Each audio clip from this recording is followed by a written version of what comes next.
there are challenges that the Church of Jesus Christ has faced in the past. There are challenges that the church faces today in the 21st century in our world today, and there are challenges that the church will face in the future from this time, from now into the future and until Christ comes back. And I think that that those challenges, I mean, there are multiple challenges, but I think that there are three in particular that I think is common throughout all time, throughout all the ages, involving all churches that have existed. And that's what we want to talk about. We want to talk about what challenges we as a church, as a people of God today, face. Okay, and being aware of that, so we can know how we then should live, and how we should respond to those sorts of things, and how this will help us see the book of Revelation, because that's the book that we are currently in, and that's the book that we're looking at. We're not looking at any specific particular text in Revelation today. We will do that next time, though, but very important things that I think that we're going to discuss right now. So I hope you stay with us. My name is Steve Gill, and you're listening to Loving the Scriptures.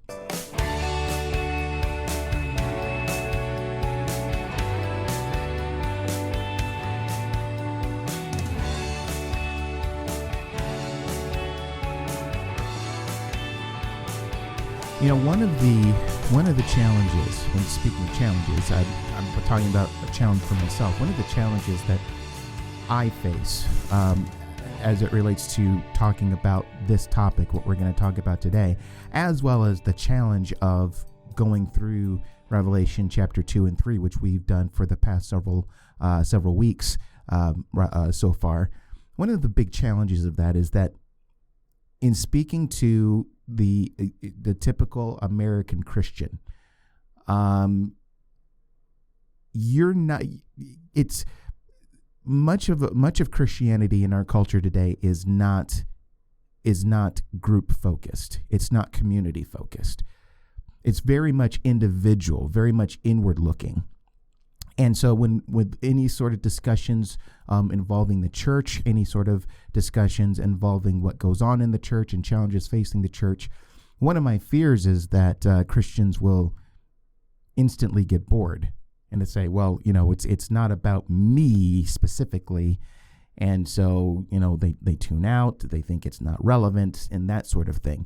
Again, all of that really stemming from this idea of individual Christianity. And while we have to pay attention to ourselves and be responsible for our own spiritual upkeep and our own relationship with Jesus Christ, our existence as Christians is in no way meant to be exclusively individual. Christianity is very much a community-based belief system.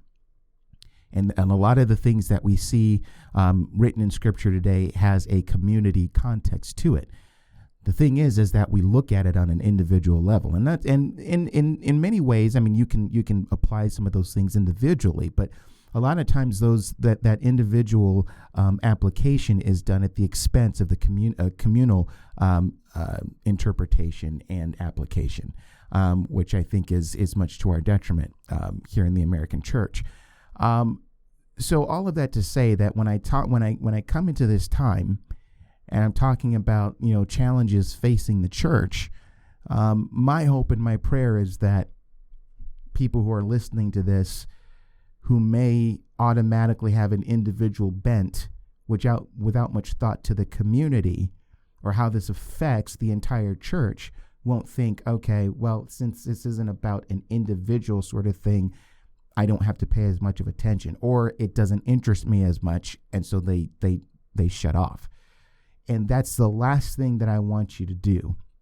And hopefully you haven't been doing that in these several weeks when we've been looking at these letters to the churches in Asia Minor. I think that they've been a rich examination, a rich study.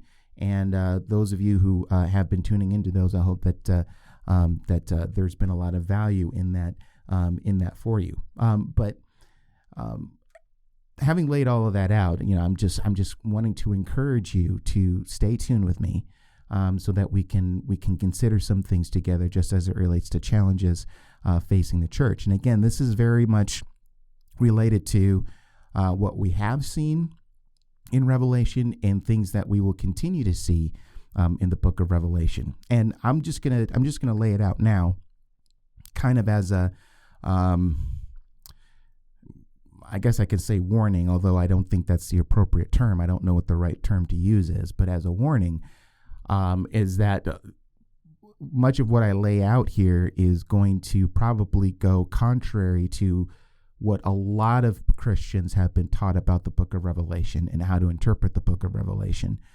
And that might throw some people for a loop. And that might encourage some people to shut me off, which, again, I would encourage you not to do. In fact, especially if you're in disagreement with me, I would especially encourage you to stay tuned with me in the next several weeks as we continue our look at the book of Revelation, so that there can be a biblical analysis on this and see where I'm coming from. And if you disagree, that's fine.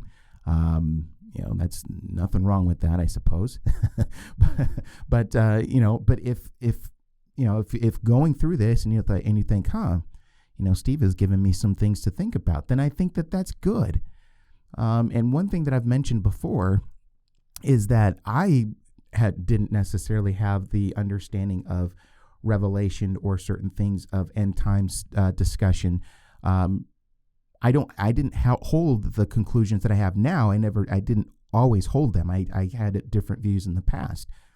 But then when I was confronted with things just within my own study of Scripture, which raised questions in my mind of, okay, if this is this, and how can this be? And, just seeing some inconsistencies, and then just studying up more on other parts of Scripture, reading what other people had to say about the issue, and lining what those people say up against Scripture. It's not like you read books and then you take people at their word. You read what they have to say, and then you do your own examination. You go back to the Word, and then you do more examination and study from Scripture. And in that journey, I found that my view that I've had in the past has shifted and transformed to something else right now. No, it's not a very exclusive Steve Gill perspective. It's a known perspective within eschatological discussion. So I'm not a drifter off somewhere else with my own weird, whacked out interpretation of things. But all that to say, there's a value to reading certain things and then like doing your own examination of Scripture, and you might see that, for all this time, I've had certain aspects of this incorrect. Now, there's other areas of theology or doctrine where you read about things that you're not in agreement with, nothing heretical or anything like that, but just a different view on how to interpret certain things. And I examine what they say in light of Scripture, and I'm not convinced by what they say, because I might think, okay, but they're not taking into consideration this or that or this. Plus, Jesus said this, So basically, all I'm saying is don't be automatically reactive and say, oh, that's not what I've been taught. And then you just, I can't listen to this study anymore. Well, I would encourage you to, and then take what I say and do your own further examination of Scripture. Okay, that's all I ask. So all that to say, again, I don't want to be long-winded here, but all of that is to say that even with what we talk about today, it might run contrary to some of the things that you've been taught as it relates to interpreting Revelation or understanding certain things in Revelation. And listen, I've said this sort of thing before that will come up on some of these things. So this is just news to you if you're tuning into this for the first time. Those of you who have been with me for a while and have at least been with me since the beginning of this book, this study of the book of Revelation, know that I've mentioned this before, and I appreciate you're sticking with me on this. I've actually even given some of my cards away early. They're going to be revealed later as we go through the book, but even so, if you're hearing some of the things that I'm seeing and hearing some of the things that I'm teaching from, and doing your own examination and thinking, well, maybe there's something to this. That's okay. I think that's great. If you're looking at it and you're doing an examination of Scripture and you're like, I'm just not sure yet. I want to hear a little bit more, and then I want to do some more study. I'm not fully convinced yet. That's fine too. That is, okay? And at the end of the day, even when we finish this whole study, and you say, I don't know if I can agree with him because A, B, C, or D, you know what? That's all right. That's all right. We're still brothers and sisters in Christ, okay? And so I want to establish that and hope that encourages you. Okay, so we have just finished, last time we just finished looking at the last letter to the churches in Asia Minor. There were 7 of them, right? And so that populate chapters 2 and 3 of the book of Revelation. Letters to the church in Ephesus, to Smyrna, to Pergamum, to Thyatira, to Sardis, to Philadelphia, and to Laodicea. We looked at Laodicea last time, and so and that concludes chapter 3. And so we're getting ready to move into chapter 4. Now, like I said, we're not going to study start studying the text of chapter 4 today. We're going to start that next time. But I do want to mention something here, and I want to mention it now because it's going to help in our understanding of what I'm wanting to convey on this episode. And that's with the initial verses here, the first 2 verses of Revelation chapter 4, right after the letter to the church in Laodicea. So John speaks up again, and so he says, "After this I looked, and behold, a door standing open in heaven. And the first voice which I had heard speaking to me like a trumpet said, 'Come up here, and I will show you what must take place after this.'" Okay, so the reason why I bring this up and the comments that I want to make on that, is it's going to be important because there have been a lot of Bible teachers. And listen, good Bible teachers. I'm not going to suggest that they're bad Bible teachers or they don't know how to interpret Scripture or anything like that. But I mean, a lot of Bible teachers who interpret those 2 verses, and I wildly disagree with their conclusions on those two verses of chapter 4. Basically, a lot of people will have looked at those 2 verses, and they say that with John being called up into heaven is supposed to represent, or is supposed to picture, the pre-tribulational rapture of the church. Okay, this is an area where the pre-trib rapture is inserted or interpreted, so that in my opinion, I think that it's done so that because it fits the narrative a little bit more for a pre-tribulational understanding of the end times, and it's very convenient, where you have somebody going up into heaven, somebody who's been on earth, and he's translated up into heaven because a voice said, "Come up here," and that sort of thing. And so what you have are people, I've read it in books, I've heard preachers preach on it on the radio, where they say that this is supposed to picture the pre-tribulation rapture. And again, like I say, I wildly disagree with that.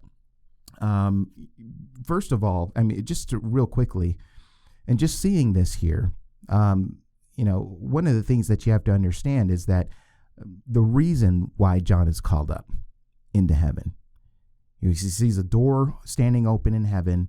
It says in the first voice, which I heard speaking to me like a trumpet said, "Come up here, and I will show you what must take place after this."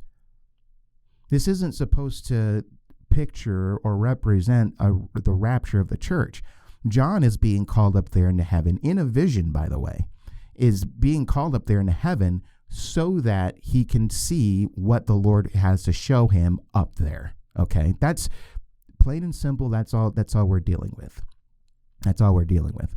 Another thing to keep in your minds as a consideration is that, at least from my study of what people of other persuasions hold as far as the end times, I have yet to hear people put a representation on the Apostle John in other parts of the book of Revelation.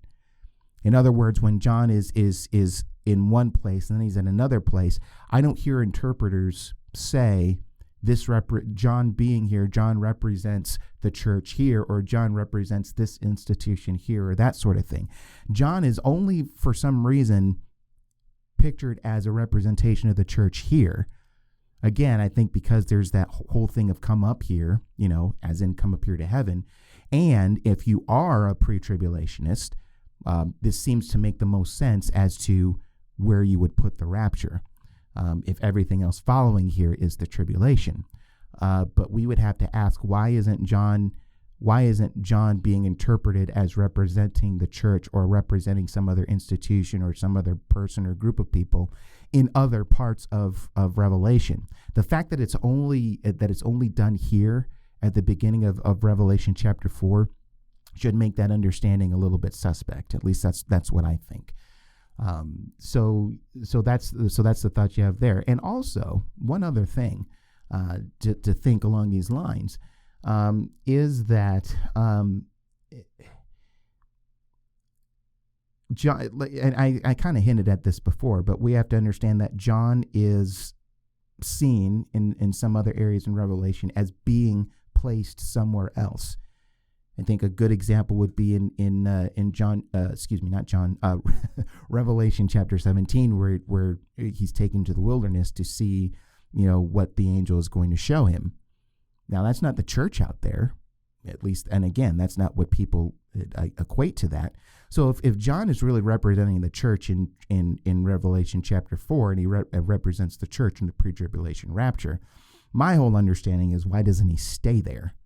Because throughout the whole tribulation, the church isn't going from place to place and that sort of thing. So for those few reasons, and there could be other things that you could say against that argument about a pre-tribulational rapture in Revelation chapter 4. But for those reasons, I myself do not hold to this idea that this is a picture of the pre-tribulation rapture. But also what's connected to that, and this is where we get into just kind of some of the things that we talked about with the churches, the letters to the churches in Asia Minor, in chapter 2 and 3, is that in this first initial section of the book of Revelation, in these first 3 chapters, you have the church mentioned, the church. After the end of chapter 3 and you start chapter 4, the very, very popular argument goes that the word church doesn't appear again, which would seem to indicate that the church is not in the events known to many people as the tribulation. Okay. And so that's one of the big arguments that'll be used. I myself tend to think that is not a very strong argument at all, because the church, the word church, ecclesia, might not be used, and even in the English, the word church may not be used after chapter 3. But that doesn't mean that the church isn't there. It doesn't mean that the church isn't on the scene. You read of later, and particularly in places like chapter 13, you read of places, about the saints. In fact, I'm going to make reference to this a little bit later about the beast making war against the saints and conquering them. Now, who are these saints? Now, a lot of the pre-trib people will say that those are tribulation saints, people who weren't saved at the time of the rapture, who were unbelievers, but during the tribulation they become believers. I don't think such a category exists. I don't have time to go into that now, but most assuredly we'll probably talk about it at another point down the line as we unfold our study here. But anybody coming into this text, and if the argument is the word church isn't used, you'd have to ask, well, why can't the saints be the same as the church? It's used interchangeably, and you see this especially at the beginning parts of some of Paul's epistles, specifically in places like Ephesians, Philippians, and Colossians. When he greets the believers there, he says to the saints in Ephesus, or the saints in Colossae, that sort of thing. Now, are we to understand that because the word saints is there and not church, that Paul wasn't writing to an actual church. No, that would be silly. We all know, we all understand that Paul is talking to the church, but he just refers to them as saints. They're used interchangeably, and we know they're used interchangeably because in the Thessalonian letters, and even in, I believe it's in Galatians, where in his greeting he greets them as the church, to the church in Thessalonica. Now, does that mean that because he uses church that they're saints there, but they're different from the church? No, the saints are the church are the saints. I mean, it's you're talking into the same group of people, okay? And so that's what I believe, even as it relates to Revelation. Sure, the word church might not show up, but that doesn't mean that the church is not there, because when you read later on, you read about saints, okay? And you have to ask the question, how did these saints get there if the church is raptured? Now, again, I've told you that the common answer is that you have people who came to know the Lord and became saved during the tribulation. But again, as I said, as I'll bring up later at a later time, probably in another episode, we'll probably talk about why that can't be the case. Might be when we come up on chapter 13, maybe. So stay tuned for that if you have some questions about that. But I bring those things up because having finished what we looked at with the churches in Asia. Remember, these are churches that have situations, circumstances, issues, threats, all sorts of things that are commonplace among churches all throughout time and throughout many places of the world. Okay.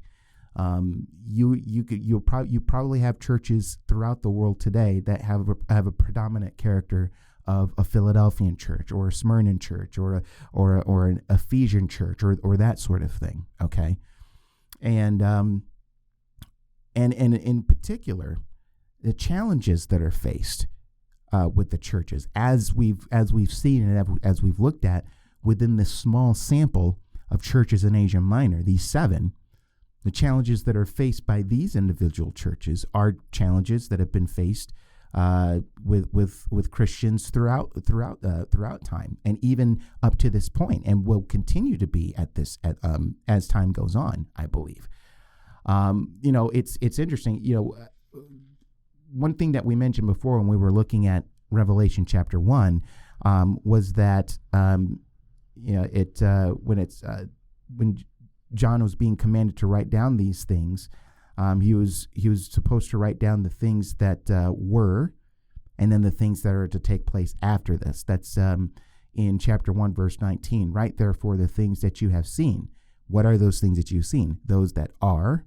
And I think that that's kind of the present sort of thing, and that you see in chapters 2 and 3, and those that are to take place after this. Now that we're done with chapter 3, in chapter 4, it talks about the things that take place after this. But I think the thing that we have to understand is that just because we're looking at, through John's perspective, things that'll take place after this, I don't think that necessarily means that the things that take place after this are detached from the things that you see in chapters 2 and 3 and the people living at that particular time.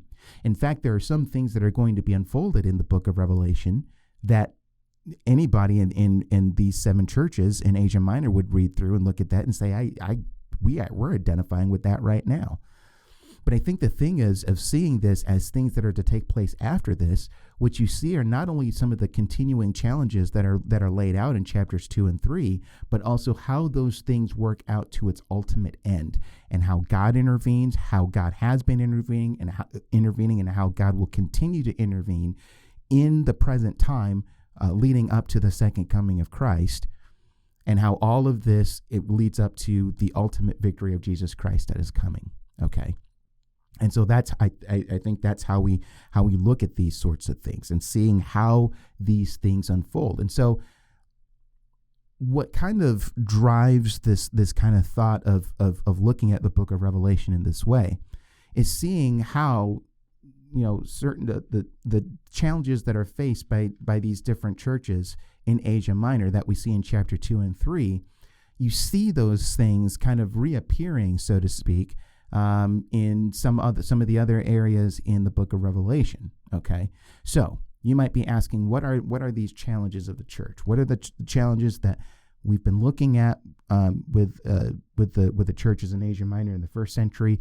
What are the challenges that we're facing now, and what are these challenges that we'll be seeing in the future as time goes on? What are these challenges? Well, I think that there are three. Okay, and again, this is all connected to what we've looked at in chapters 2 and 3. You might be able to talk about so many sub challenges, or maybe a few different challenges here and there that the church might face, but what I'm talking about is what is laid out here in the book of Revelation. Okay, and so if this is supposed to be something that where the seven churches kind of serve as a representation of things that you see throughout all church time with all Christians throughout the world, then we can understand that these three challenges are pretty big. And by the way, just as a reminder, the reason why I'd be one who would be able to say that these seven churches would serve as a representation of the entire church, I feel like I should explain that, given how I kind of tried to debunk the whole thing of John representing the whole church being raptured in a pre-tribulation rapture. But we talked about this before, and if you remember, one of the things that I said is that number one, this whole thing could have easily, the letters could have easily been written to other churches, in addition to the seven churches in Asia Minor. Could be written, individual letters could be written to, all sorts of other churches within that region, because these seven churches were not the only churches in existence in Asia Minor. Again, we talked about this last time. Colossae is one of them. We don't have a letter from the Lord Jesus Christ in the book of Revelation addressed to the church in Colossae, yet we know that there's one that exists there, right? And so basically what I think we have here, and again, if it's not being written to all the churches in Asia Minor, it's only written to seven. Remember, we're dealing with a book in Revelation that is symbolic in pictures and in numbers and that sort of thing. One thing that we know and what we understand is that seven is a number of completeness. So I think that's where I get the whole thing of this might be pointing to issues and challenges that face the entire church throughout all time. Okay, and these seven churches in Asia Minor encompass those those sorts of things that the church as a whole faces. They each serve as a representative of things that are faced by all sorts of churches throughout all time and throughout the world. Okay. So that's where I get that whole thing from. Okay, so in looking at this, what are these three things that we've kind of seen that have kind of served as themes? The first one that I want to point out here is the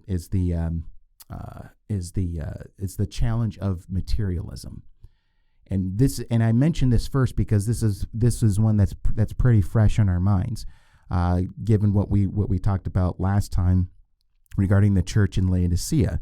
The church in Laodicea, remember, was one who, existing in an economically strong, economically sound community already, as in the city I'm talking about, a rich city. You had people who made up the church in Laodicea, and they were rich and wealthy people.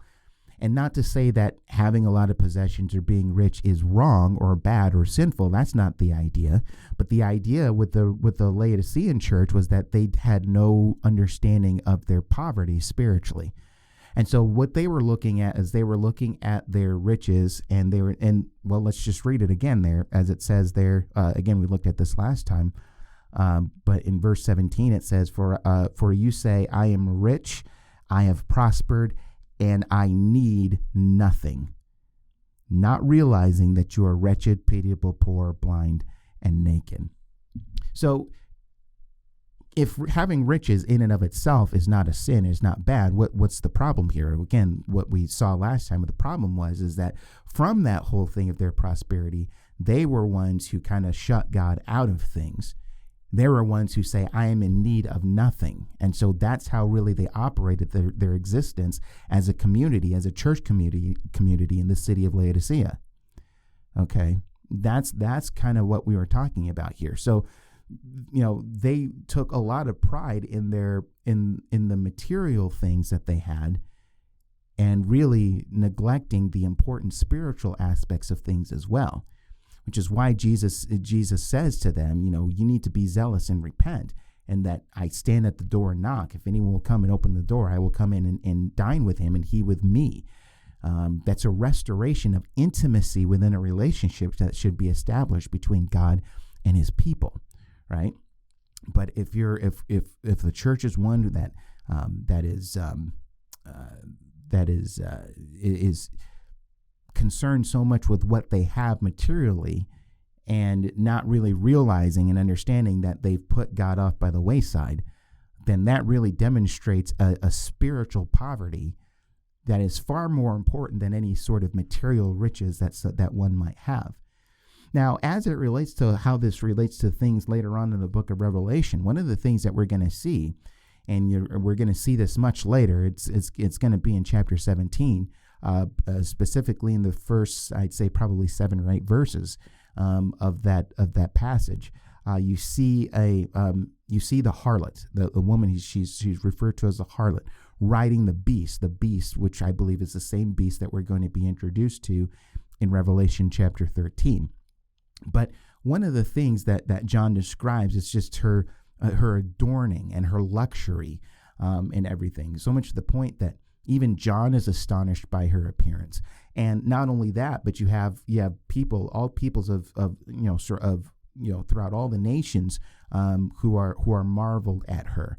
And in that chapter talks about how God destroys the commerce and the economy and everything that the world and the nations put their hope in, and brings it to destruction. Particularly the destruction of the harlot, which leaves the nations mourning over what has just happened here. So there's this clinging, and there's this dependence on the material world, as this harlot is one who rides the beast. And so one of the things I think that we're going to see as we look through this is that's one of the things that churches need to be careful of. This isn't to say that having things is wrong.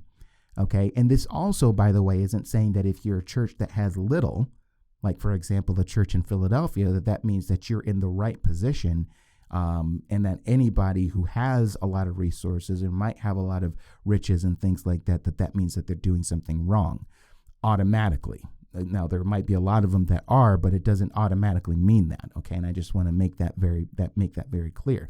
But there is a temptation. Listen, I think that there is a temptation for a lot of churches, whether they already are at that point of being materialists and gathering material riches for themselves as an assembly to be impressive to other Christians and even being impressive to people of the world.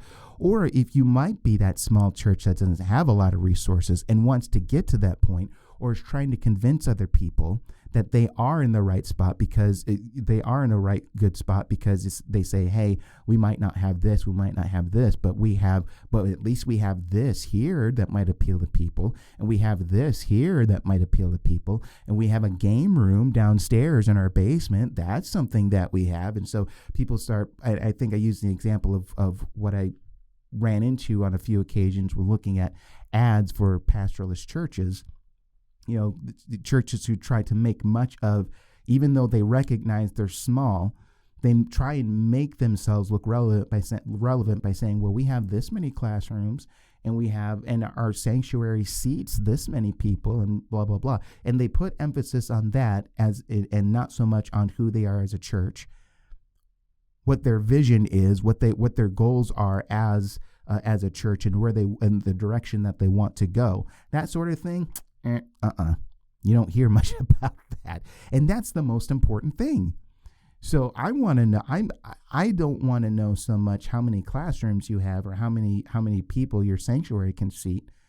I want to know, where is Jesus Christ in your midst right now, and where is He leading you as a church? That's what I want to know about. And so, for a lot of people, they might have a Laodicean attitude where Jesus is left out by the wayside, and they're just worried about what we have or what we don't have, and that's what makes up most of their existence. Okay, you can kind of thinking about this. It kind of brought to mind something. A friend of mine years ago had told me about a church. I think it was this church in the city where they were from, where the church, and this was pretty much fueled through the church elders, I think, where they bought I don't know what kind of car it was, but it was an expensive car. It was kind of a very propped up sort of car. For the sake of the example, let's say it's a Mercedes, but it's an expensive car, and they bought this car so that the pastor could drive it as his own personal car. This isn't something that belongs to the church and that the church is letting the pastor drive, although I'd still have questions about that. But this is the pastor's car that the church paid for. Now, remember, this is an expensive car. Cars like that aren't cheap. So you have this pastor driving around in an expensive car used by church funds to pay for that car so that the pastor could have that as his own car. And so we're thinking, okay, what's the deal with that? What's the explanation behind that? And the explanation, and I don't know if this was something that the pastor himself explained or the elder board, or maybe both, because obviously I think they would both be on the same page with this, was that, well, in our surrounding area, there are a lot of rich communities, and rich people, and there's some rich neighborhoods around here. And so for the sake of ministry and for the sake of ministering to these people, I think it's important for the pastor to drive around in a car that kind of fits that area. And so that was the explanation that was given. And I thought, I don't buy that. I don't buy that at all. I may be wrong, but I think that is a sorry excuse. Because, first of all, you'd have to ask the question, okay, if this is for ministry purposes, you have to understand the pastor is not your only minister in the community. Let's get that right. The pastor is not the only minister in the community. The church as a whole is, including the pastor, yes. But the congregation are ministers in the community. And that's something that a lot of churches don't get. I don't understand why churches don't get that. But that's the biblical reality. And with that being the biblical reality, you better be ready to fork over money to buy Mercedes-Benz for everybody else in your congregation who makes up your church. If this is all for the sake of ministry, where's everybody else's Mercedes? That's my question.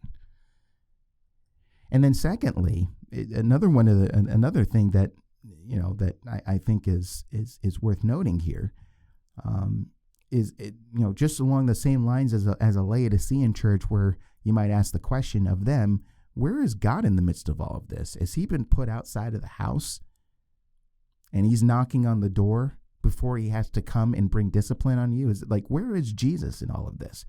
Because here's the thing, and again, I'm not one who's familiar with rich society. There's a lot of people who aren't familiar with rich society, but I find it hard to believe that if a pastor is trying to minister to somebody who's pretty wealthy, that person's going to look at that person's car, and if they're driving just a regular old car, we're not even talking about a sloppy jalopy or anything like that, just a regular car.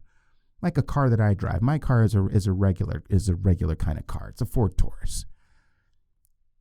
And, they look at that and like, oh, I don't know if I can take this person seriously. He doesn't have a car like us, which means he's not rich like us. I kind of find that hard to believe that would actually be a serious barrier. I just me, but I would find that hard to believe. And so, and also in that whole thing, we would have to ask the question, where's our faith in God to be able to penetrate the heart with the message of the gospel, no matter what kind of car you drive? If this whole thing is that we have to have a Mercedes so that we can better minister to the rich people, I'm just thinking, where's God in all of this? You're gonna spend a lot of the church's money, which comes from the pockets of its congregation, by the way, right? For the sake of ministry, and what are we thinking that we can't reach those people if we're not driving the right kind of car? Gee, I wonder where God is in all of this. Where's our faith in God to be able to penetrate sinful hearts with the message and not with somebody's vehicle? That's what I'm wondering. But see, so I think about all of these things and I think, okay, what they're saying, this is just for ministry purposes, to me just seems like an excuse. An excuse that is used to justify, hey, we just want to be rich. We want to have the best. We want to drive the best. We want to be the best. We want to impress people. We want to, all sorts of things. Now, listen, I am very careful not to judge people's motives, okay, because you can't get inside people's heads. But when they speak up for themselves and they say, oh, it's for this reason, and the reasons seem pretty ridiculous, or let's say even misguided, it's just kind of like, I don't know. I really have trouble buying that explanation. And so the question would be, are we dealing with a church that has a Laodicean sort of bent to it, where they are attracted to the things of life, the material things? Another friend of mine years ago, this was in college, told me that his church from back home, where the pastor was saying, God wants you to have the nice car. God wants you to have the nice house. God wants you to... Listen, nothing wrong with nice houses and nice cars. Nothing wrong with those things. But to try and meld those things together as if this is God's will for your life, that you have all the nice things.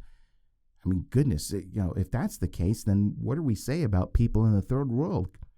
Christians, believers in the third world that don't have the things that we do. It's a very American, very Western perspective that we have. And so we either are chasing after those things and putting God aside, or we're chasing after those things and we're using God and proclaiming God's name as a justification for just our itch for material things. Okay, that could very well be a possibility. That's something that we need to be careful of. Okay, that's something that we need to be careful of. Now, the second challenge that the church faces today. Okay, the second challenge that's faced there is false religion.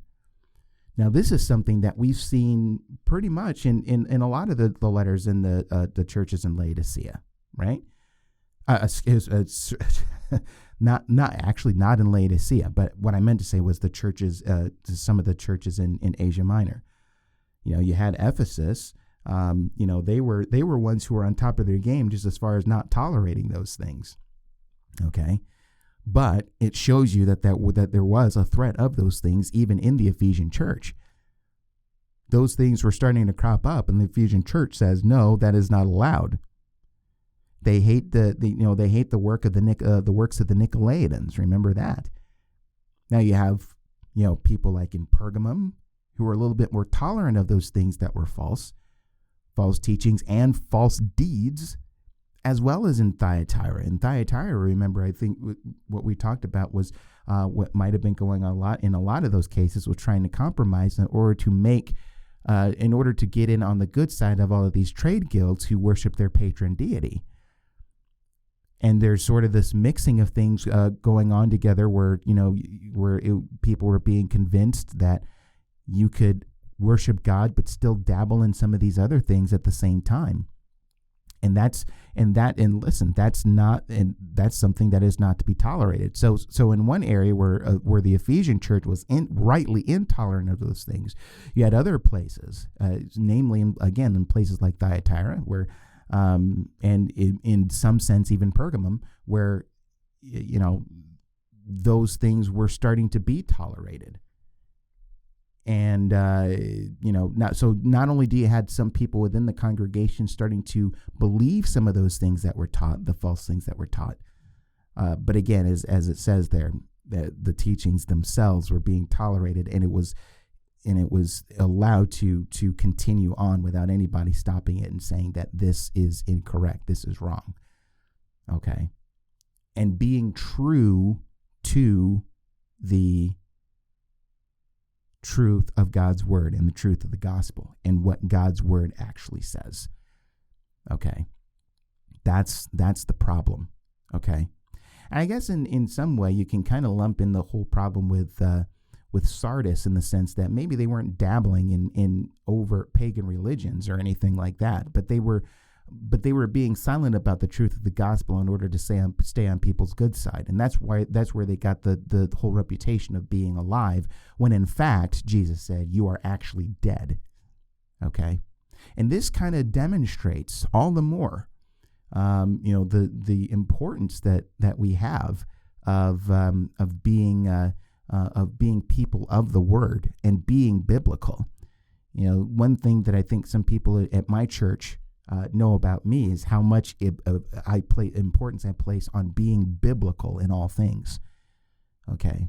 And not going by our own understanding, or being biblical in the sense of being grounded and rooted strongly in truth, so that when falsehoods come about, we can instantly say, no, that is not true.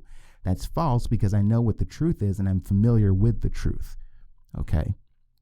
So this whole thing, so being in the word, grounding yourself in truth is unbelievably important. Is extremely, extremely important. Now, this is something that, again, is something that you see even later on in Revelation, when you see the appearance of what's going to be called in Revelation chapter 13, the beast that comes from the earth. And a little bit later, after that point, that second beast, that beast of the earth, I call it second beast because there's a first beast that comes before there, obviously. But that second beast is going to be identified as the false prophet. Now, one of the things that this second beast does, and when you read in Revelation 13, is that second beast gets the people of the world to worship the first beast. Okay. And the first beast is one you can probably equate it to, at least from the first century perspective. You can see it as certain characteristics that fit the mold of what people saw in the Roman Empire, and even as it related to emperor worship and things that would grow all the more later as you go into the second century and that sort of thing.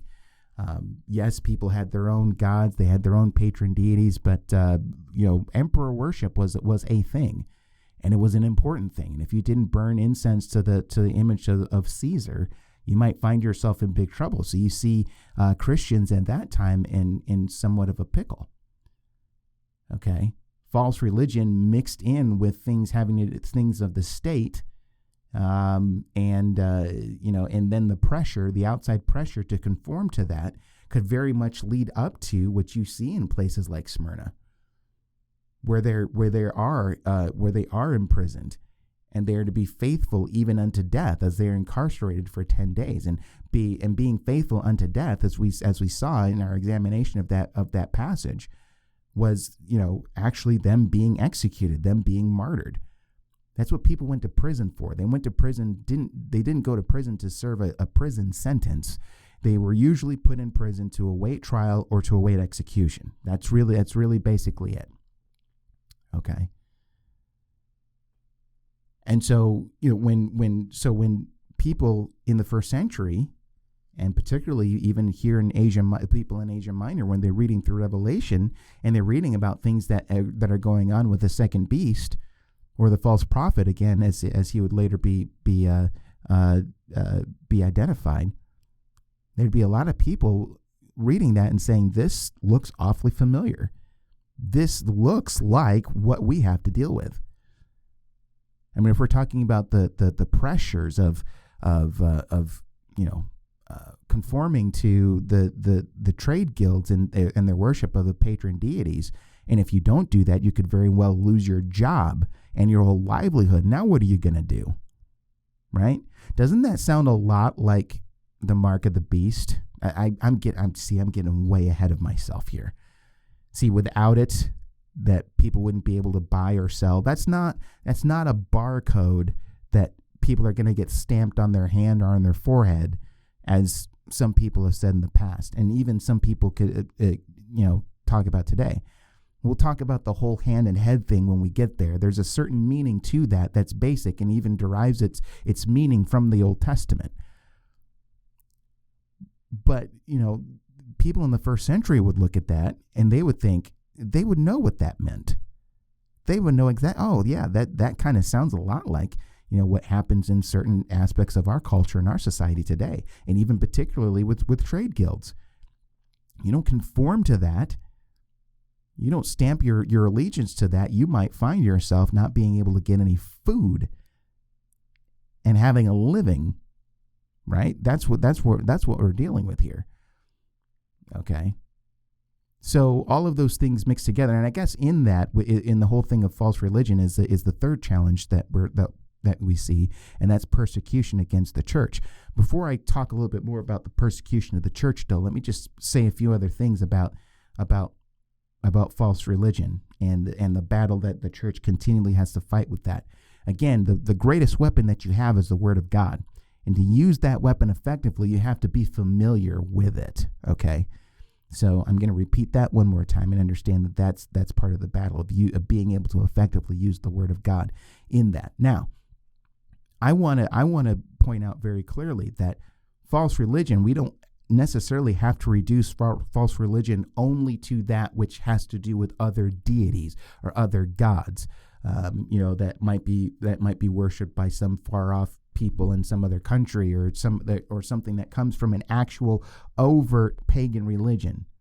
It involves that, it includes that, yes, but it's not limited only to that. Okay. We're seeing it. Listen, we're seeing it right now with the whole wokeism and critical race theory and all of these things that are being spouted off. And it's kind of all put together as if it's its own particular doctrine, as if it is a belief system, and as if it is its own religion. You can kind of look at it along those ways. And this is the sort of stuff that people are trying to pump into not only in society, but and people in society starting to embrace some of these things. Not everybody. Some people are saying, yeah, this is bull. But even people within the church are sadly starting to embrace these things. Okay, and so and that's something that's most grievous of all, is when you see different churches starting to embrace the wokeism that is becoming all the more prevalent, and so they're called, from people who don't embrace what these other churches are. They're calling them woke churches. You might have heard that, or woke pastors, and that sort of thing. It was just today, about an hour or two before coming into this time to do this podcast, I was listening to a message by Vadi Bakum.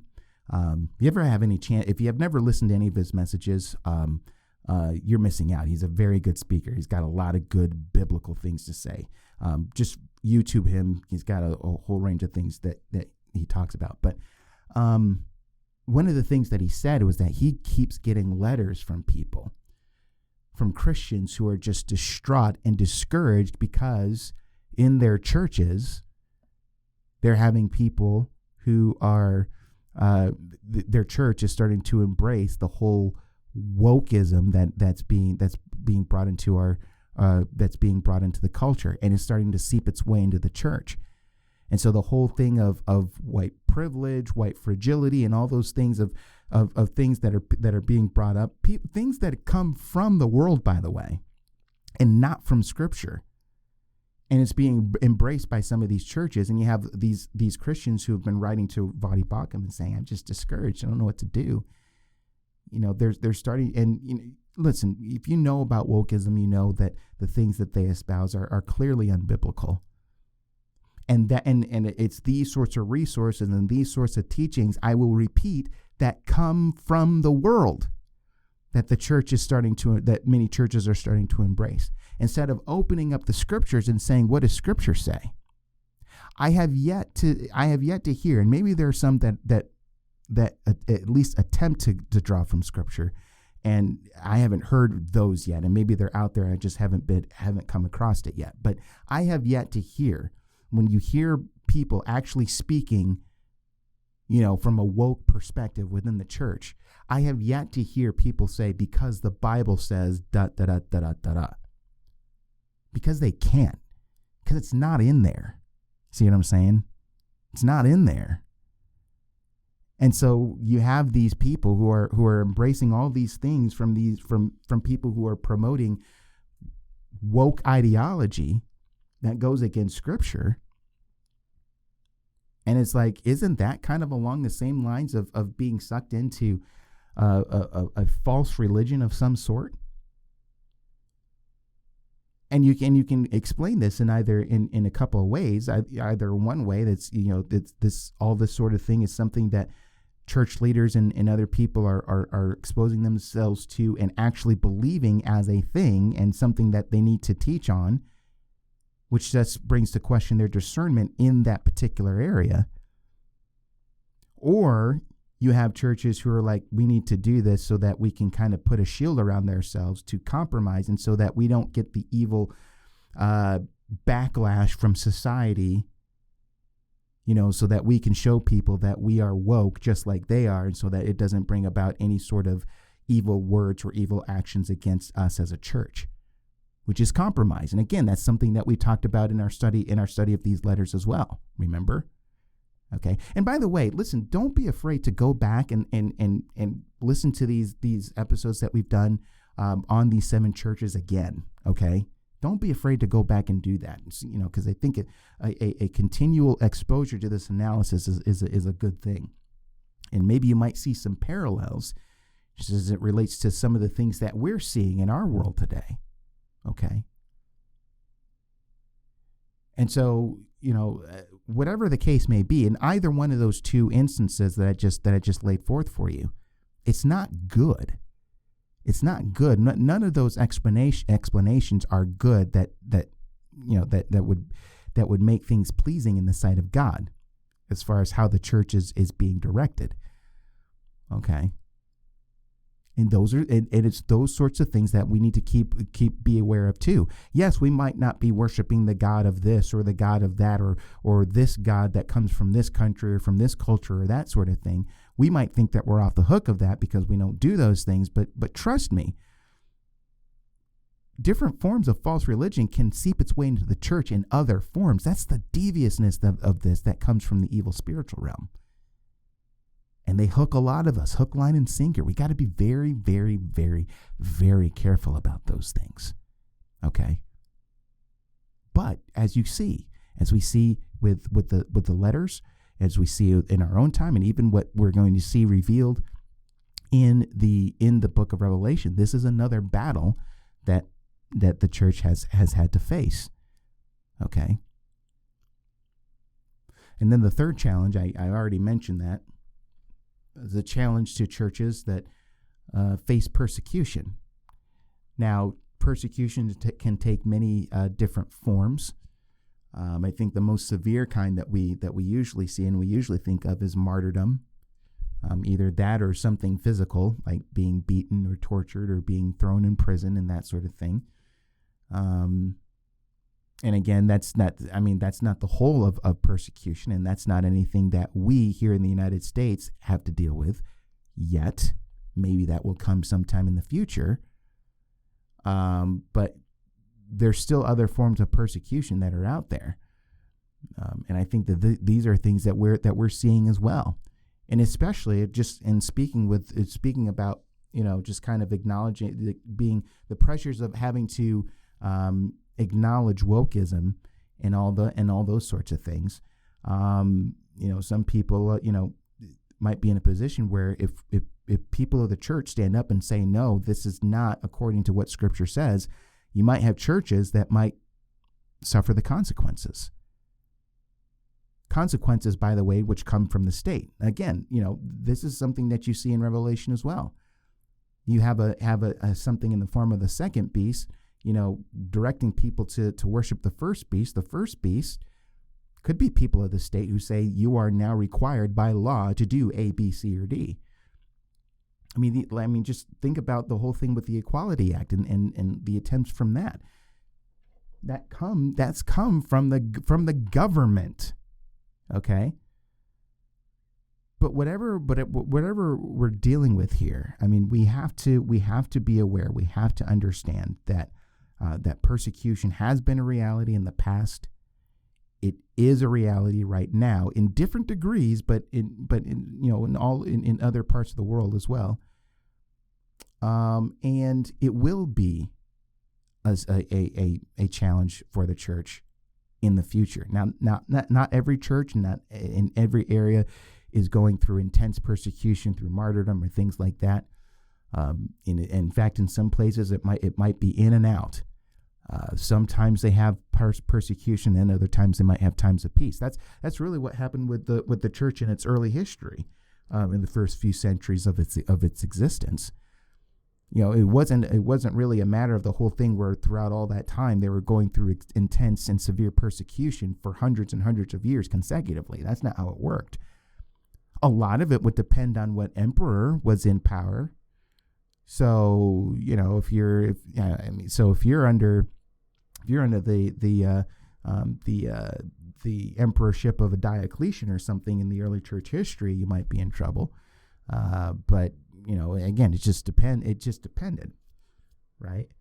But here's something that we really do have to understand.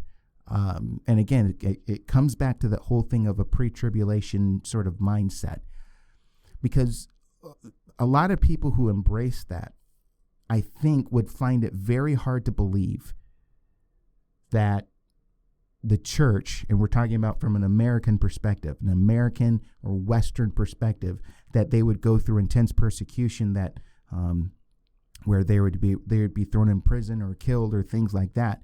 So when they look at the beast and they identify the beast as the Antichrist, they see those things as things going on in a 7-year tribulation period. But they expect, before things come to that point, that the church gets raptured out. And when we do read of saints, it said, oh, they're just tribulation saints. Those are people who came to know Christ during the tribulation. But really, when it comes to the explanation of what the tribulation is all about and what the Antichrist is going to be doing during that time, it really doesn't sound all that different from other places in the world who've experienced intense and very hard pressure and persecution from people of the state, or even from people around them in their own neighborhoods. It doesn't sound any different. So, you go to somebody in some other place in the world that has experienced intense persecution, and you tell them, don't worry, God is going to rapture us. Christ is going to rapture us out of here, and is going to rapture us into heaven before it gets really bad. And they'll just look at you funny, and they'll just say, what are you talking about? We obviously live in two different worlds, because where I am, it is very severe. It is very severe. And I read about these true stories of our dear brothers and sisters in Christ who go through so much, who are mutilated, beaten, put to death, tortured, whipped, all sorts of things. And it's enough to just have you just sit still and just be hit with a reality check. And we think that, okay, before things get really bad and the world can come against us, we're going to get raptured out of here. And that's not how we should be looking at this. And the reason why I'm bringing this up is when you consider what's going on in Revelation chapter 13, I do not think that this is talking about something that is reserved for a 7-year tribulation period. Now, obviously, and as I've said before, we're going to go into detail about this in much greater detail when we get here to chapter 13. But if you look, if we're looking at this whole thing about the saints, Christians, some people again say that it's not the church, it's tribulation saints. It's other people like me, people who think along the same lines say that no, it's not. But whatever the case, you're talking about people who name the name of Christ, saints. Look at what happens. In chapter 13 of Revelation, in verse 5, it says, "And the beast was given a mouth uttering haughty and blasphemous words, and it was allowed to exercise authority for 42 months. It opened its mouth to utter blasphemies against God, blaspheming his name and his dwelling, that is, those who dwell in heaven. Also, it was allowed to make war on the saints and to conquer them." Okay. You skip over to verse 10, the whole thing is given. If anyone is to be taken captive, to captivity he goes. If anyone, is to be slain with the sword must he be slain. Here is a call for the endurance and faith of the saints. The encouragement to endure in these rough times. And again, doesn't that sound like what we heard said to the church in Smyrna, for example? Again, remember, it says in chapter 2, verse 10, "Do not fear what you are about to suffer. Behold, the devil is about to throw some of you into prison, that you may be tested, and for 10 days you will have tribulation. Be faithful unto death, and I will give you the crown of life." That was a reality for the church in Smyrna, but you also have similar kinds of persecutions on other Christians, other believers, and still in their time and even in our time. And you're going to see the same thing even down the road. And I think that as time goes on, as you get closer and closer to the return of Jesus Christ, you kind of see that in a very, very increased scale, I think. And again, I would be one to say, who's to say that something like that in its extreme and advanced form isn't something that would be seen in America today, or sometime down the road in America. We have to be ready for that possibility as well. I think a lot of people think that something like this would never happen in America. I say be careful with that thought. Be careful with that thought. Because there's nothing in the Bible that says that countries like ours are exempt from severe forms of persecution. Okay? But however way that you're looking at this, though, in whatever degree that you're looking at this, what we see is that there is persecution in the church. You see it in chapter 13. You kind of see it in chapter 12 too, and in other places. That's going to be one of the things that Revelation is going to open up about to its readers. And the one thing that's going to help us is going to help us to understand how the people in the first century would have viewed this, how they would have looked at this, how they would have understood this. Again, like I've said before, a lot of the things that are revealed in Revelation, I think the first century hearers, I guess I should say, wouldn't have had as much of a challenge understanding what's being said as it would be for us today. Because of a gap in culture and time, it doesn't come as naturally to us. But people in the first century would say, "Oh yeah, okay, that's familiar because I'm familiar with this, and this," and so they understand those things. Now, understanding these challenges isn't just for information's sake. Yes, I think we can all can understand and agree, no matter what end time perspective you hold. I think that we can all agree that persecution is a challenge to churches all throughout the world, in whatever form or whatever degree or whatever shape it takes. That is a challenge. That materialism can serve as a temptation and a challenge for the church, especially in more prosperous countries. Not to say that it's not something that people who aren't prosperous can struggle with. You don't have to be rich in order to be materialistic. You can be poor and be a materialist. But that could be a temptation and a challenge in the church. And then false religion and battling against error with the truth of God's word, and not being sucked into that or compromising so that you don't experience persecution. Okay, so you see how some of those things are connected and interrelated with one another. And so we've seen those things in to some degree in these different churches in the letters that we've examined in chapters 2 and 3. And we've seen, we're going to see it later on in the book of Revelation, and we even see how those sorts of challenges the churches are facing even today. Okay, now here's the final point that I want to make as it relates to these challenges, and that is the fact that really, in the form of different beasts, or like as in chapter 17, you have the harlot. Let's go with that, for example. The harlot who rides the beast. You have the false prophet who in chapter 13 gets the people of the world to worship the first beast, the beast that comes out of the sea. And the beast that comes out of the sea has his authority from whom? The dragon. And the dragon, as is identified in Revelation 20, is the devil, is Satan. So you see this interconnectedness of the devil at the top of all of this, which gives us an understanding and a mind and an understanding that what we're dealing with here are spiritual things. All these challenges have a root in the spiritual warfare, the spiritual battle that the church faces against the evil spiritual realm. Okay? And that's really what I think much of what what the book of Revelation points to. These things that unfold between the first and second coming of Christ and the manifestations that we see of these things in time and in history has its roots in the evil spiritual realm, in the spiritual battle that happens between the forces of good and evil.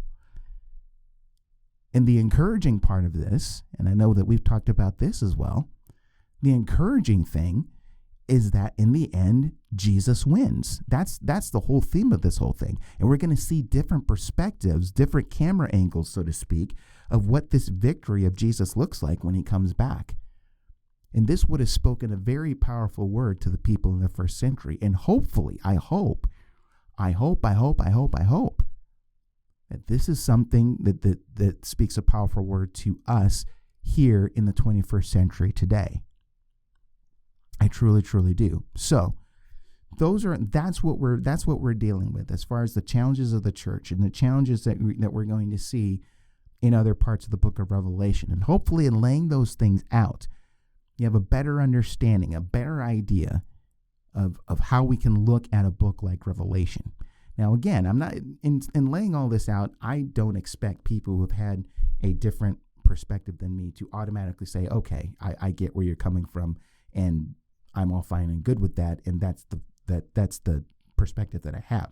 Trust me, I don't expect people who have a different view to automatically have a change of view right now, or even in some of the other episodes that we're going to do. But again, I want to back up what I say, and I want you, again, all this is going to come out as we go through this book, and we see what's revealed to us. Now, listen.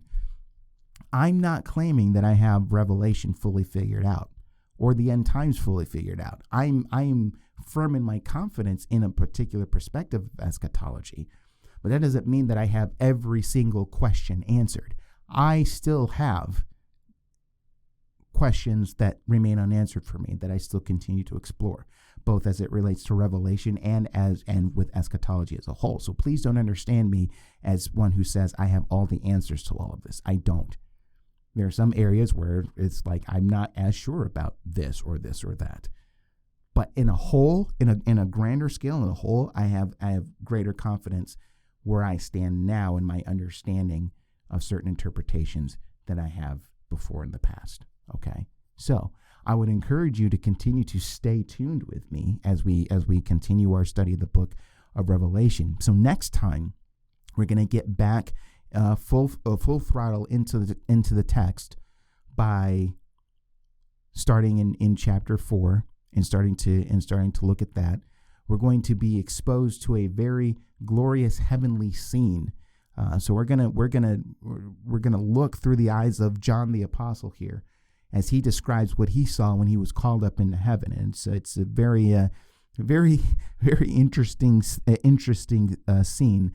To say the least. So I hope that you're curious about that, and curious to desire is to talk about those things and examine those things as we delve back into the text of Revelation. Okay, so that's where we're going to pick up next time. But for now, we're going to leave it there. Okay, so if you enjoy this show and you haven't done so already, I would encourage you to subscribe to my show on Apple Podcasts. You can also do so on iHeartRadio and on YouTube. You can also follow Loving the Scriptures on Twitter.